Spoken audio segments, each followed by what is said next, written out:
All right. Thank you, Mrs. Cynthia. All right. Basically, we're looking at cybersecurity. And at this level, this introduction to cybersecurity, the introduction to cybersecurity is to give us some basic concept of what cybersecurity is all about, and to introduce us to some terminologies that we might not have heard before now, and look at the things that are new that we get used to before we dive deep, deeper into the world of cybersecurity or the profession as a whole. Now, what is cybersecurity itself? What do you understand by cybersecurity? I want to ask you, in your own term, before now, before this very moment, if someone asks you, maybe your son or your niece or someone who's far junior to, or maybe a primary one student just walk up to you, uncle, I've been hearing about cybersecurity. What does it mean?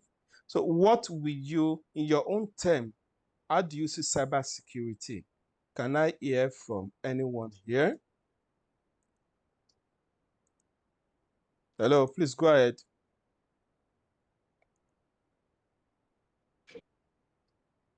Yeah, good afternoon, sir. Good afternoon, Good sir. afternoon, all. You're welcome, sir. From my own perspective, I would say cybersecurity is all about working safely on the system or online.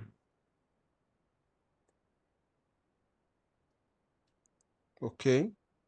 Working safely online on the system. Thank you. That's a good one. Um, yeah. Cynthia, what do you think it's cybersecurity in your own term?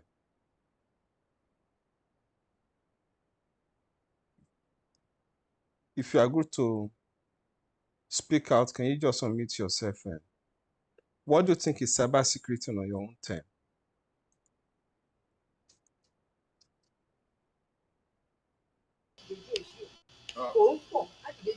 Hello, Cynthia. What do you think is cybersecurity on your own term? Ewé ànàmọ́. Ewé ànàmọ́. Ẹ̀fọ́ ni ó ní nutrient bàjẹ́. Ẹ máa kó ẹ̀gúsí mi. Ṣé ànàmọ́? Ànàmọ́. Ẹ gé igi ẹ ti gé ẹ̀fọ́ kí bọ́lẹ̀. Wọn ànàmọ́ bíbí. Ànàmọ́ kì í jẹ́ kúkúrú lọ́fù lánàmọ́. Okay. So when we talk about cybersecurity, cybersecurity, it's in the real sense, it's just what someone have said a little bit about it. It's a way of working safely online. Okay, working safely online, taking charge of our cyberspace, not just working safely online, working safely on the system, working safely on our day-to-day activities and everything we do. Sometimes not just to work, to secure our cyberspace. Sometimes you are there on the domain, on every domain, you don't even know that you are there. You don't even know that your presence is recognized. For example, your systems are down, you are not even online, but someone is there on some of these domain like Facebook, where you have your data, LinkedIn, and all that, and trying to steal your data or trying to manipulate your data. You just wake up one day, you see that you cannot log into to your Facebook account any longer. You just log in one day, you just see that someone have changed your profile on LinkedIn to his or her own. So the essence, the art of making sure that your presence, your online presence is secure. Your day-to-day activity, the data you have on your gadget is secure, that you don't just wake up one day and see that you cannot access your file any longer. So the essence of saying that your data is secure is what is referred to as cybersecurity. So cybersecurity these days encompass the system in which we secure all our activities on technology. So cybersecurity is both encompassing the information technology security as a whole. Someone just called me one day and said that he has a project with Lagos State government and we just woke up that all the files are not accessible any longer. We discovered that it's been attacked with what we call ransomware. Okay, before now, you might think that once you just open your file and you cannot access it, what has happened to it is virus. No, it's not every attack you have on your data that is virus. We'll soon get there. There's difference between virus and malware. Malware is what that comprise of virus and other sort of dangerous codes that are malicious to our system or to our data. So in a situation whereby you just wake up and see that your software or your data is no more accessible, then you try to know what kind of attack it is. But we are not going there now. We're just trying to introduce what cybersecurity is all about. So, like I said, cybersecurity is that aspect of protecting your online presence and your data as a whole. Now, look at this. What we have here. Say, "Hi, my name is Guru. Welcome to e-learning company at Apollo. We are delighted to have you on board. The company is in a critical growth phase, but we are worried that we are susceptible to security breaches. We've seen so many companies fall victim to cybercrime, and we don't want to be next. We need to move quickly and build our cybersecurity defenses. Are you ready to help?" All right, this is here, where we start in this journey.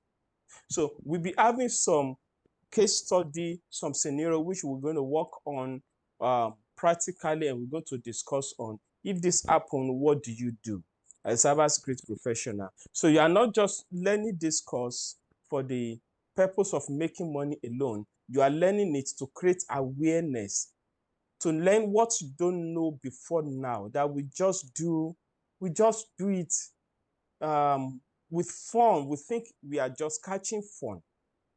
We just do it, we catch fun on social media, we catch fun online. We don't know that in the long run, these things affect us. So, like I said earlier, cybersecurity is the ongoing effort to protect individuals, organizations, and government from digital attacks by protecting network systems and data from unauthorized use or harm. Now, when you are protecting your data, like something happened in this part of the world some time ago, where the citizens' data were hacked. That's at the National Identity Management Commission. So these are examples of what we refer to as cybercrime. During the last election last year, February, the Minister of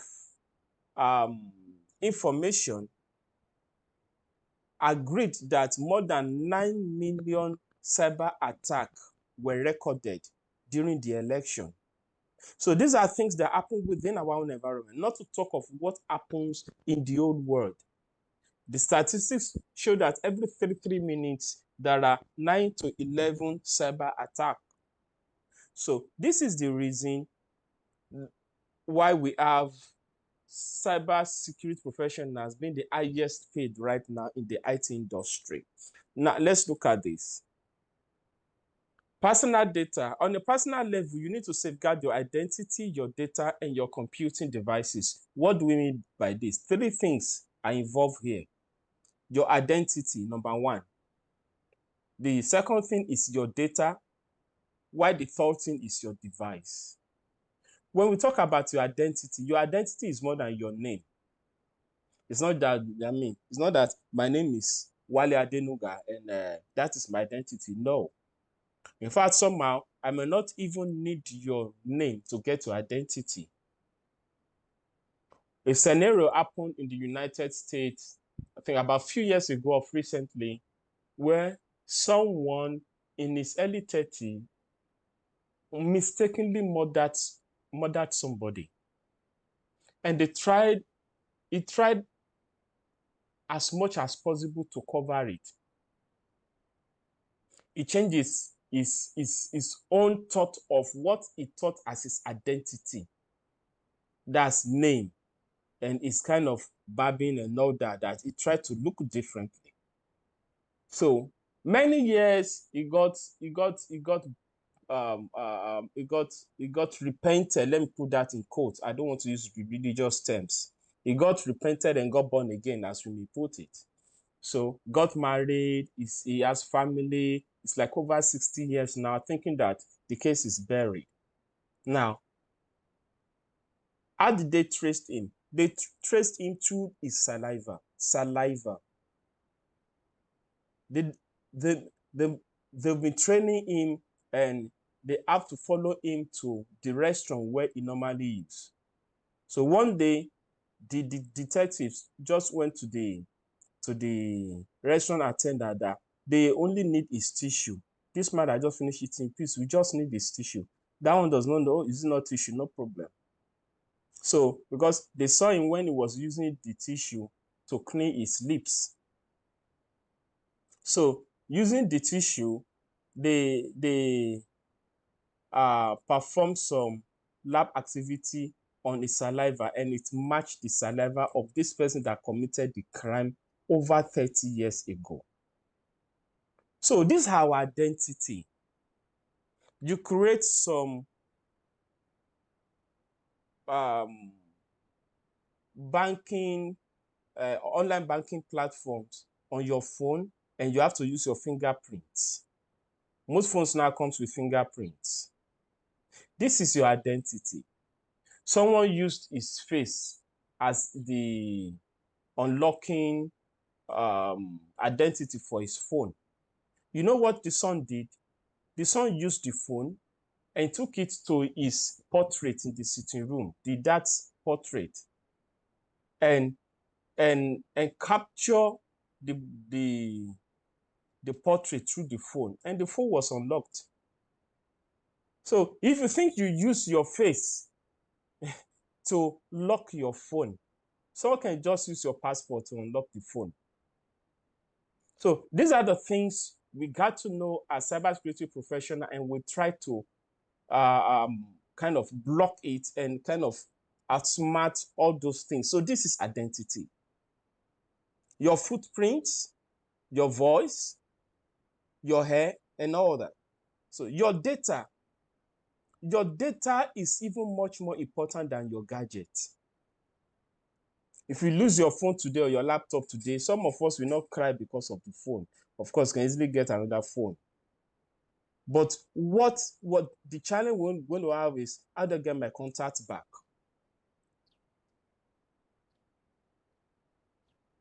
What you'll be crying for is, how do I get my contact back? How do I get my pictures? How do I get my documents? How do I get this? All the galleries, all the jobs I've done, my profile. How do I start downloading these apps, my software? That is what we'll be crying for. So your data is much more important even than your gadgets. And when the cyber attackers are looking for your data, what are they looking for? They are looking for your money. They won't come for your pocket directly. No. If they are able to encrypt your data in such that you cannot read it, make it an unreadable format, what do they want you to do with them? They want you to come and negotiate with them. Okay, don't worry, I'll give you this. Then they will now decrypt it. That is an example of ransomware that I mentioned the other time ago. Then your computing devices. Your computing devices does not only mean your laptop. We have smart TVs, your phones, IoT devices, Internet of Things devices, CCTV cameras, and all that. They after those computing devices. By the time your CCTV is being hacked and is giving you a wrong report, then in that case, you will not have access to what you need to know. Those are your computing devices, not just your laptop. When we talk about the organization, At the organizational level, it is everyone's responsibility to protect the organization's reputation, data, and customers. Now, there's this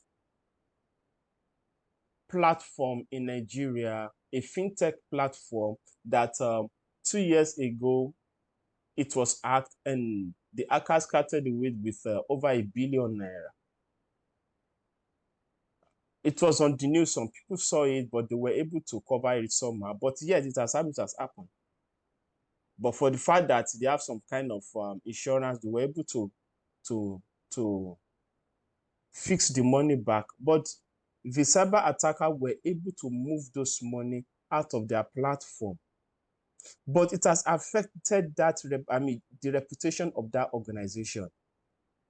There are some microfinance app that I and you cannot put more than 200,000 naira, 100,000 naira, 50,000 naira. The day anybody transfer 1 million naira to that app, you will be scared. You'll be restless. You won't be able to leave that money there for another 24 hours. You make sure you transfer that money to a safer place. That is reputation, organization's reputation. Okay, your organizational data, there are some data that should be protected, that it is for your organization uses alone. If you have a data that is meant for APC, it shouldn't get to Labour Party's office. That is data, because they are rivals. If you have a data that is meant for Sterling Bank, it shouldn't get to Zenith Bank. They are rivals. But someone can be paid to hack into First Bank network security system to steal their information, so that they will be able to see how they can be ahead of them. I happen to be engaged to develop a software for an organization that we are working on it right now. Then we have some features that we are putting, and everything going on fine. Now, this morning someone just called me that go and watch so some people came to do some presentation and all that, and some features that we didn't put on our own. The person asked me that we need to put it. Now, that is stealing that organization data for me. So what am I trying to say? You try as much as possible, even sometimes when you are doing some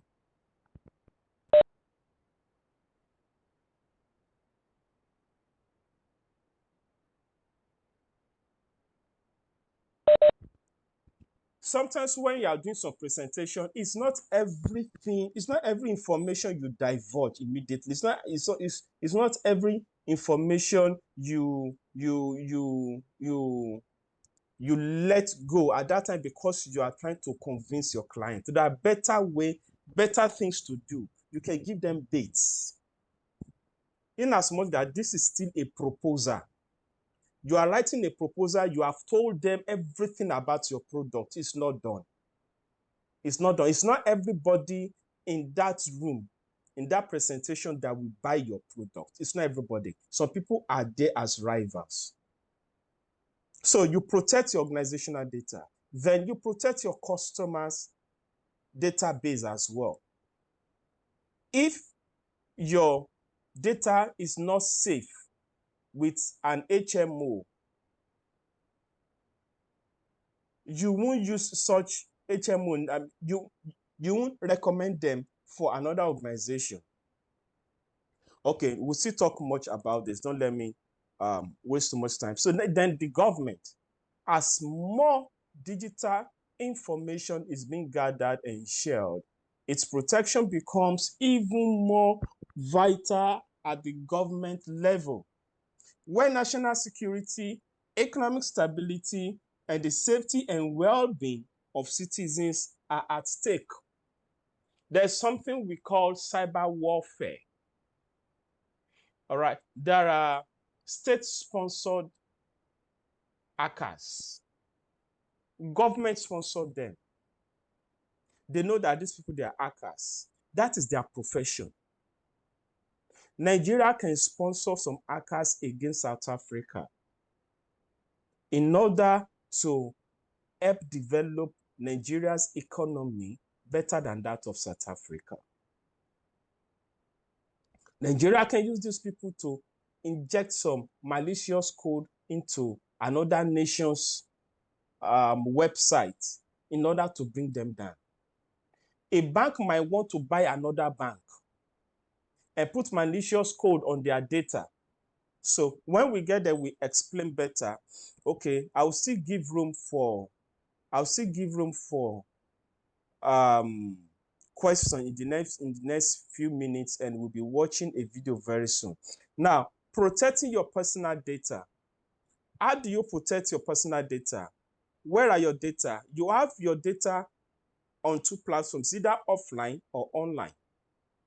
Some of us have some data that we have even forgotten, that this data, they are online, they're in the cloud, that we don't even know. Some of us has used we have used some platforms, some portal, some apps that have requested for our details, your phone number, your email address, your profile, even your pictures that you don't even know, your date of birth that you don't even know. These things are stored and can be traced up at any time. So how do you protect such data? Now, you have offline identity. Your offline identity is the real life personnel that you present on a daily basis at home, at school, or at work. As a result, family and friends know details about your personal life, including your full name, age, and address. It is important not to overlook the importance of securing your offline identity. Identity thieves can easily steal your data from right under your nose when you are not looking.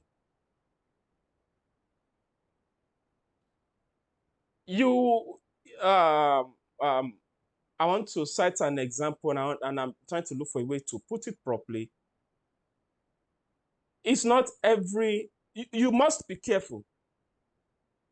You must be careful when you are answering some calls while on public transport. Some of us, we have sold our identity. Oh, come and meet me at home now. Don't you know my house? So place now. Just take back. You drop at so bus stop, or just tell them at the gate you are looking for Mr. So. They will take you to my house. You have tell everybody in that bus where you live. You don't know who is who. You are negotiating on phone in a public transport or in a restaurant or in a public place. You think this is who knows you, nobody knows you, but you don't know. As much as you feel that nobody knows you, the same way you should remember, the same way you should know that you don't know these people. They don't know you fine, but do you know them? That's offline identity. Then when you talk about online identity, your online identity is not just a name. Remember I said that earlier. It's who you are and how you present yourself to others online.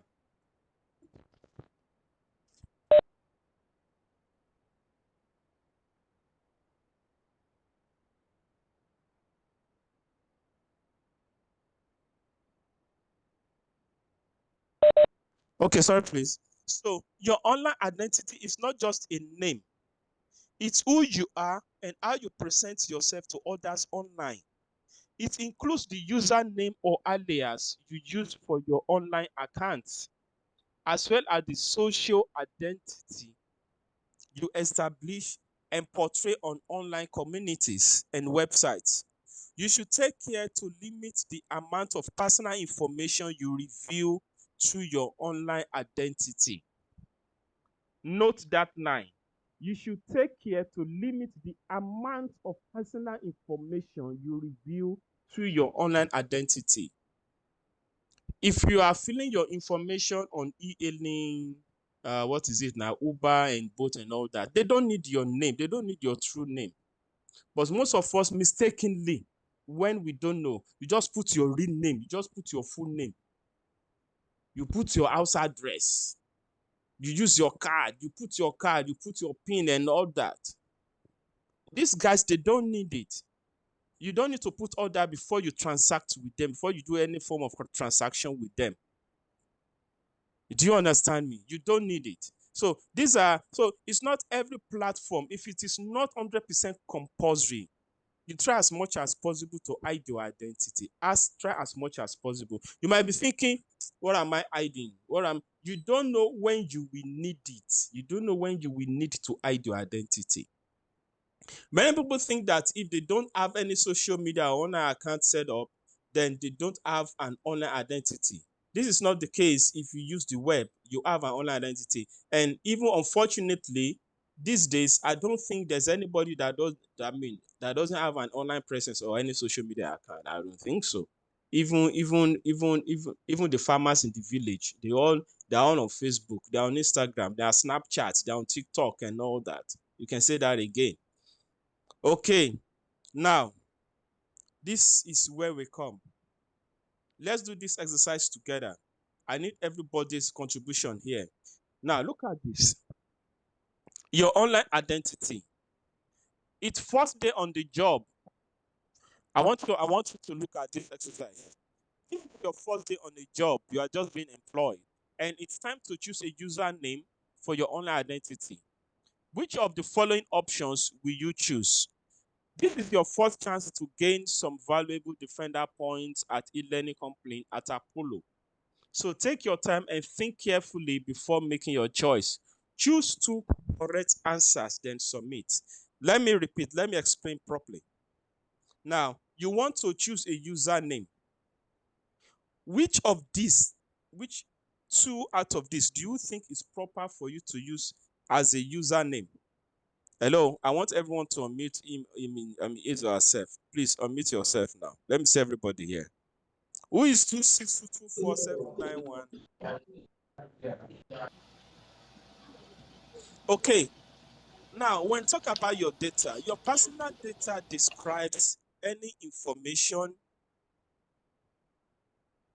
Your personal data describes any information about you, including your name, social security number, that's like a BVN we have in Nigeria, or NIN, your driver license number, date and place of birth, your mother's maiden name, and so on.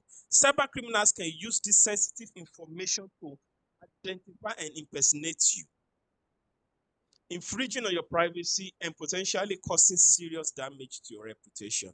Okay, I've talked so much on this, so I should not waste much time again. Your medical records is very, very important to keep it safe. Unfortunately, you go to some hospitals and they are looking for your file. They look everywhere. I mean, when they now bring it out, see that the thing is torn, it's even not well kept. So anybody can just go into it and, you know. So all these records are very, very important. Education records. How secure is your education record, your educational portal, your employment and financial records? Let's go on. Now, where is your data? Here's the question. Where do you think your data is? Your pictures, your this. Sometimes you get surprised. Some pictures that you don't even know that they are still available on your Google. You just go to your Google Photos and you now see, so this picture is still here. You go to your Facebook, or maybe it's your birthday and someone just threw a throwback picture of 10 years ago and they now put it. Is it on the Unilike Dear Life platform that somebody threw some pictures that some guys snapped about over 10 years now? They put it there. So as much as such memory is good, it needs to be safe, to be sure that these things are safe. Okay, let me go on because we have just 6 classes for this course and we have 5 modules. So that means we should be doing 1 module per day. What's more, now following an appointment. Okay, let's look at this. This is just one example that reminds us that every time we collect or share personal data, we should consider our security. There are different laws that protect your privacy and data in your country. But do you know where your data is? Like I said earlier. Now, look at this. Following an appointment, the doctor will update your medical record. For billing purposes, this information may be shared with the insurance company. In such cases, your medical record or part of it is now accessible at the insurance company. Let's look at this. Store loyalty cards. This happens, so many times. May be a convenient way to save money on your purchases. However, the store is using this card to build a profile of your purchasing behavior, which it can then use to target you with special offers from its marketing partners. Let's look at this. We have some stores, some supermarkets in Lagos that if you go there, they tell you that do you have a card with us? They issue one card and they give you, and you have some loyalty points. When you buy goods worth 100,000, 500,000, they ask you to get take something free of that worth like 2,000 naira or 10,000 naira. Or you go to ShopRite, they give you some free shopping vouchers. Free shopping vouchers is because they have monitored your purchasing behavior. Not just monitoring the way you spend, they are monitoring the kind of things you buy. The kind of things you buy. So within a week, they know that at least you spend up to 200,000, 300,000 on groceries alone. So these are things that we take so lightly that in one way or the other, they kind of either work to our advantage or work against us, either in favor or against us. But let's go on. We look at smart devices. As much as Please, I have a question. Okay, go ahead. Sorry, sir. When you're talking about tracking customers' purchase behavior, so Okay. I was then thinking in line of using mobile apps, banking mobile apps to make transactions. Okay. So are they totally avoidable? Because sometimes when we make transactions using the mobile devices, we put narratives, which can also be used to track our transactional patterns and the likes. Okay, thank you. Can I ask you a question as well? I'm sorry to use question Yes, to please. answer question. Why do you put narratives? What is the primary objective of putting narratives to your financial transactions? Why do you put Basically, narratives? to keep track of expenses. Okay. Do you at the end of the month print out your bank statement and do your bank reconciliation? No, not often. Not often. That is what I want you to know. Basically, if it's not an organization, most times you don't need narrations. I'm not saying it is wrong. I want you to get me very, very clear. I want you to understand this concept. If it's an organization that at the end of the month you must submit your financial analysis, your spendings, your management report, and all that they want to know how you spend 2,000 naira. They want to know how you spend this 25,000 naira is for what. That at the end of the year, there will be a financial statement. That is compulsory. You must do that for your company. But when it comes to your personal transaction, right, you want to buy, especially some of us that we are sole proprietorship, you have your personal company. If you are transferring money from your business account to your personal account, do the narrative and be careful of the narrative you put. It is compulsory you do narrative. Number one, for tax purposes and also for record keeping purpose. So when you are doing the narrative, make sure the narrative is not such narrative that is going to implicate you at the end of the day. Now, by the time you move on, maybe like 200,000 naira, or you are in a supermarket, you want to buy beverages, you now use your company account to buy beverages. You know that as of course, I'm sure most of us say we are accountants. You know that at the end of the day, that will count against you. You are misusing your company's fund. Your company's fund is not your personal money. Especially when at the end of the month you couldn't pay your staff salary. Or you couldn't pay something, you couldn't file for your tax returns at the end of the year. So those things will be used against you. So if you have a project and they pay to your company in account maybe like 10 million naira, and you feel that, oh, once we finish that project is like 4 million naira, you have like 6 million naira. Transfer that 6 million naira wisely with good narratives. Now, having done that, this is your savings account now, your personal savings account that is bearing your name, Rotimi Adewale. This is your personal account. Now, you cannot transfer money to the tomato market and put narratives.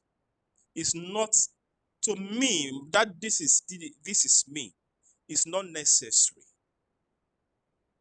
Because number one, I'm letting the bankers know how I spend my money.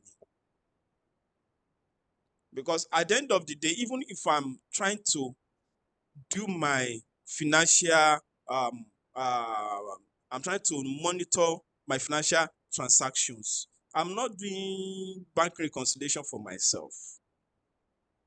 And I'm not reporting to my spouse. Or even if I do, she knows about most of these spendings already. So it's not compulsory. Because let me cite an example why I'm saying this. This thing happened in Kaduna 1997 in Kaduna. There was this guy that was employed in an hospital as a procurement officer. So he goes to the market to buy drugs for the pharmacy. So the drug sellers, they know him already, the evil guys, they know him already. So they do give him some incentives that if the drug is like 20,000 naira, they can give him like 15,000 naira. So he has 5,000 naira. So he's been doing this and he's been happy, making good money and all that. So some people in the hospital, they are not happy with him. So they reported him to the management. The management started monitoring him. So the boss now said, oh yeah, hey, Mr. So, bring your bank statement. I want to see how you've been spending your money. They now discovered that he's been using hospital, he's been transferring the company's fund to his own personal account. He normally paid these people from his own personal account. Not just that, from this personal account, he used it to buy mattress for his girlfriend. He rented house for his girlfriend. He did this because he wrote it on his checkbook, on his they call it passbook then.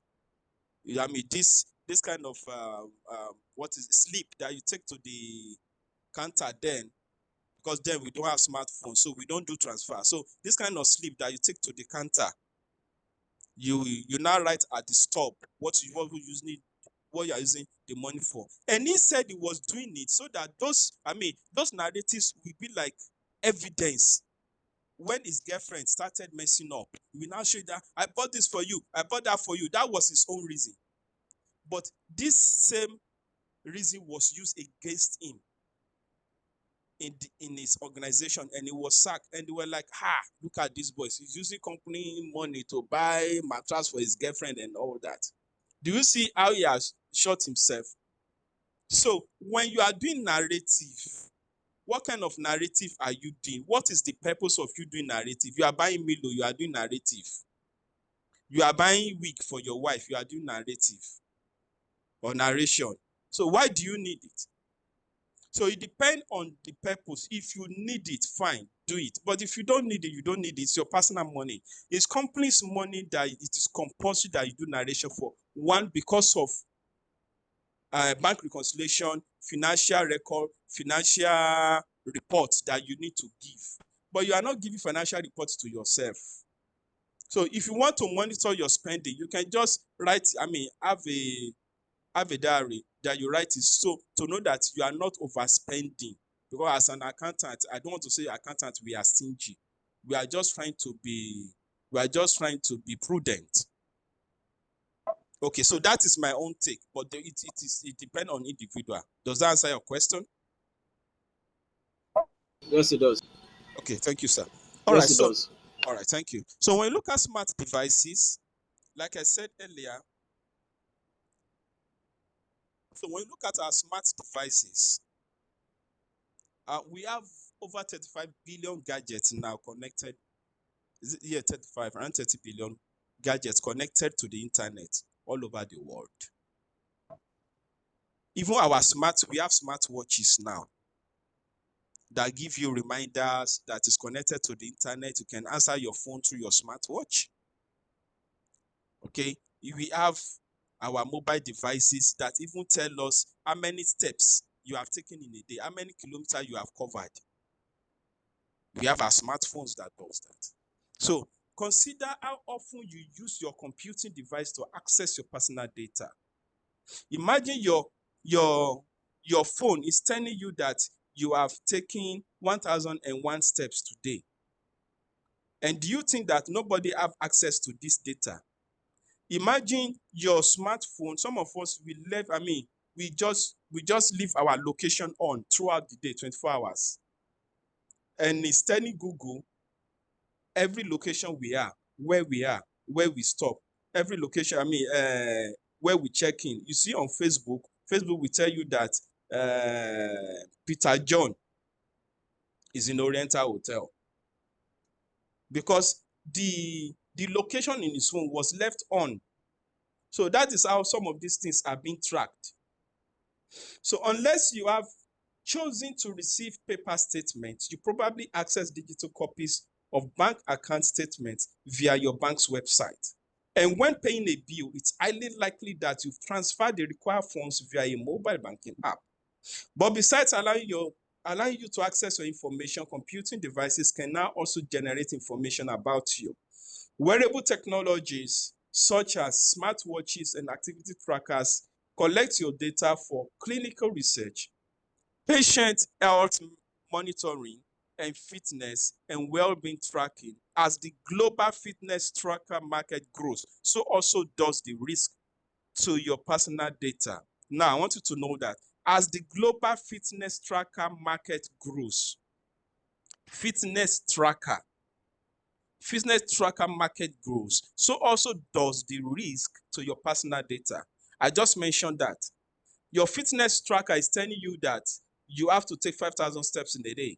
And the tracker is telling you that you have taken 1,001 steps today. You have 4,000 plus to go or 3,900 to go. So this thing is tracking you. As much as it is good for us, it also has its advantage. It is risk. You put tracker on your car. I was telling them at the data science class yesterday. You put tracker on your car to monitor, to secure your car, to make sure that it's not stolen. But somehow it's to our disadvantage because we are letting people to know where we are per time. You are in Ondo. That is what the tracker is saying. So that means you are the one that drove the car to Ondo. So as much as you are inside the car, your car tracker is actually tracking your own movement as well. So have you considered the risk before you do it? Consider the pros and cons, the risk and what you stand to gain at the end of the day. So this is where we find ourselves in terms of Internet of Things, where we have gadget connectivity, internet connectivity here and there. Okay. I will still give room for questions because I'm sure we have questions, but I want to advise us to actually read more. But I will stop here with this assignment. Go to your portal and do this assignment, 1.1.8. What do hackers want? Let me read. So, with all this information about you available online, what do hackers want? Of course, they want your money. Can you think of an example that you have experienced yourself or that you have heard or read about, where cyber criminals have accessed or tried to access financial information online? Now, share your example in the box below, then submit. Once you have entered your example, select Show Answer to reveal a summary response. So you just type your answers here, what happened to you and all that, then you click on Submit. You know what happened during the time of EndSARS, right? Where the DSTV platform was left open and everybody was just accessing all the channels. Though DSTV denied that they were hacked, but the truth is that DSTV was hacked. And that is that Nigerians were just telling them that no, we are just trying to use our church mind. We are just trying to be godly. We are just trying to be gentle in this country. We can hack anything. DSTV was hacked for like 24 hours. All the channels were left open. Okay, we soon get there. We soon get to what was taken. There's an exercise in 1.3 that talk about what was taken. So it's an exercise that we're going to do together. You're going to make some research about some cyber attack that happened in the time past, some time ago, and you try to like, okay, what was taken? Like we have like an example of Stuxnet and other examples all over the world. We have an example of what happened to Apple recently, where some of their customers' database was hacked into. We have an example of what I shared earlier, NIMC, the National Identity Commission, where Nigerians' data were hacked into. We have some example of APC and PDP. I think that was 2015, where their portals were hacked. We have so many examples like that. So you're going to make research, the kind of cyber attack that has ever happened around you within your environment, even in Lagos State. Okay, or it could be your own personal experience. Have you ever faced cyber attack? It could be through social engineering. All right, what do you mean by social engineering? You just receive a message that they are calling from your bank.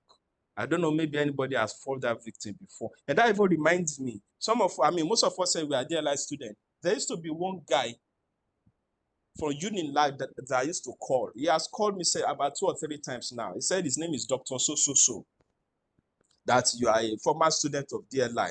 You should pay him so that he can maybe get your masters for you and all that. Some of my colleagues have fell victim for that. About 2 or 3 people fell victim for that guy. That's an example of social engineering. Okay, so I want you to do this exercise, then we submit it. It's already 3 o'clock. So, God will help us. I want to stay put at this point. Do we have any question? Any question from